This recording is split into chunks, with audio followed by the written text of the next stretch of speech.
Halo sahabat semuanya, apa kabar? Semoga selalu dalam keadaan sehat. Masih bersama kami di sini Sumayasa Dum Edukasi, yang akan selalu menemani teman-teman untuk belajar bersama. Edisi kali ini kita akan belajar bersama mengenai rangkum materi ilmu pengetahuan sosial untuk kelas 9 SMP yang berhubungan dengan materi pelajaran yaitu pasar bebas. Yuk kita simak materinya berikut ini. Burung beo burung belibis, buana gak dimakan ulat. Tonton videonya sampai habis, semoga bermanfaat. Namun sebelum lanjut, mari kita berdoa sejenak agar apa yang kita bahas pada kesempatan ini memberikan manfaat untuk kita bersama. Pasar bebas. Secara umum, pasar biasanya diartikan sebagai tempat bertemunya penjual dan pembeli untuk melakukan transaksi. Dalam ilmu ekonomi, pasar adalah sarana bertemunya permintaan dan penawaran, yang artinya tidak mengharuskan penjual dan pembeli untuk selalu bertemu, seperti online shop. Adapun contoh pasar yaitu misalnya pasar tradisional dan pasar modern. Namun, ada juga yang disebut dengan pasar bebas. Apa itu pasar bebas? Yuk kita simak materinya berikut ini. Pengertian pasar bebas. Pasar bebas atau dikenal juga dengan perdagangan bebas adalah kebijakan di mana pemerintah tidak melakukan diskriminasi atau pembedaan terhadap impor dan ekspor. Kebijakan perdagangan bebas umumnya mempromosikan hal-hal berikut ini. Yang pertama, perdagangan barang tanpa pajak termasuk tarif atau hambatan perdagangan lainnya. Yang kedua, perdagangan jasa tanpa pajak atau hambatan perdagangan lainnya. Yang ketiga, akses ke pasar yang tidak diatur. Yang keempat, akses informasi pasar yang tidak diatur. Yang kelima, perdagangan jasa tanpa pajak atau hambatan perdagangan lainnya. Dengan demikian dapat disimpulkan bahwa dalam pasar bebas tidak adanya hambatan atau pengaturan secara pembedaan atau diskriminasi dalam kegiatan jual belinya. Organisasi badan atau pengelola pasar bebas di dunia. Yang pertama ada Masyarakat Ekonomi ASEAN atau MEA. Masyarakat Ekonomi ASEAN secara singkatnya bisa diartikan sebagai bentuk integrasi ekonomi ASEAN, yang artinya semua negara-negara yang berada di kawasan Asia Tenggara menerapkan sistem perdagangan bebas. Tujuan dibentuknya Masyarakat Ekonomi ASEAN yaitu dijadikan sebagai kawasan yang memiliki perkembangan ekonomi yang merata dengan memprioritaskan pada usaha kecil dan menengah. Tujuan MEA yaitu yang pertama, MEA akan dibentuk sebagai kawasan ekonomi dengan tingkat kompetensi yang tinggi.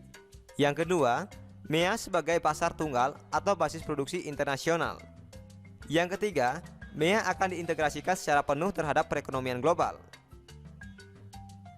Pasar bebas yang kedua yaitu ASEAN Free Trade Area atau AFTA. ASEAN Free Trade Area atau AFTA merupakan wujud dari kesepakatan dari negara-negara ASEAN untuk membentuk satu kawasan bebas dengan tujuan meningkatkan daya saing ekonomi di kawasan regional ASEAN dengan menjadikan ASEAN sebagai basis produksi dunia serta menciptakan pasar regional bagi 500 juta penduduknya. AFTA dibentuk di Singapura pada tahun 1992.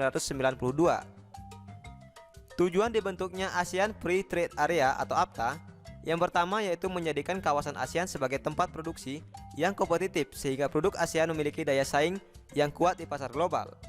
Yang kedua, menarik lebih banyak proyek direct investment. Yang ketiga, meningkatkan perdagangan antar negara-negara ASEAN.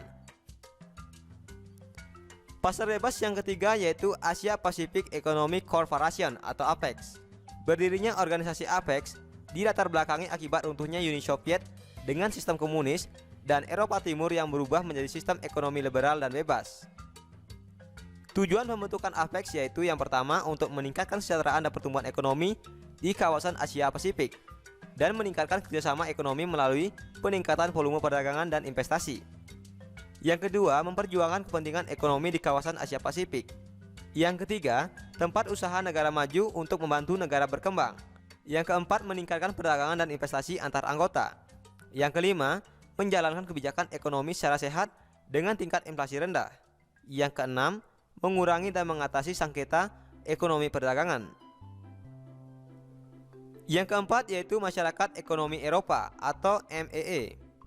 Pembentukan Masyarakat Ekonomi Eropa dilatar belakangi oleh kondisi ekonomi dan politik negara-negara Eropa pasca Perang Dunia II yang mengalami perpecahan dan kekacauan. Selain itu, beberapa negara Eropa menginginkan sebuah kerjasama ekonomi dan politik untuk meningkatkan kesejahteraan dan perdamaian masyarakat Eropa. Gagasan mengenai pembentukan Masyarakat Ekonomi Eropa berawal ketika Prancis dan Jerman Barat memiliki keinginan untuk melakukan kerjasama dalam sektor industri baja dan batu bara. Tujuan dibentuknya masyarakat ekonomi Eropa yang pertama yaitu integrasi Eropa dengan cara menjalin kerjasama ekonomi, memperbaiki taraf hidup, dan memperluas lapangan kerja. Yang kedua, memajukan perdagangan dan menjamin adanya persaingan bebas serta keseimbangan perdagangan antar negara anggota. Yang ketiga, menghapuskan semua rintangan yang menghambat lajunya perdagangan internasional. Dan yang keempat, meluaskan hubungan dengan negara-negara selain anggota masyarakat ekonomi Eropa. Pasar bebas yang kelima yaitu WTO, World Trade Organization. WTO sebagai organisasi perdagangan dunia merupakan satu-satunya badan internasional yang mengatur masalah perdagangan antar negara. Organisasi ini dibentuk tanggal 1 Januari tahun 1995 untuk menggantikan GATT. Tujuan dibentuknya WTO yang pertama yaitu untuk meningkatkan kesejahteraan negara-negara anggota melalui perdagangan bebas. Yang kedua, membantu produsen barang dan jasa serta eksportir dan importir dalam kegiatan perdagangan. Yang ketiga, mendorong lebih terbukanya perdagangan dunia. Yang keempat, menciptakan rangkaian aturan dan prinsip guna mengatur perdagangan internasional. Yang kelima, menyusun kebijakan anggotanya untuk menjamin berjalannya sistem internasional non-diskriminatif. Yang keenam, menyediakan forum untuk membicarakan isu-isu perdagangan internasional.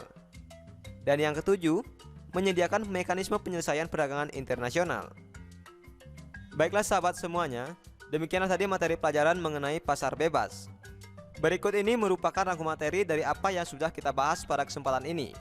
Yang pertama, pasar bebas atau dikenal juga dengan perdagangan bebas adalah kebijakan di mana pemerintah tidak melakukan diskriminasi atau pembedaan terhadap impor atau ekspor.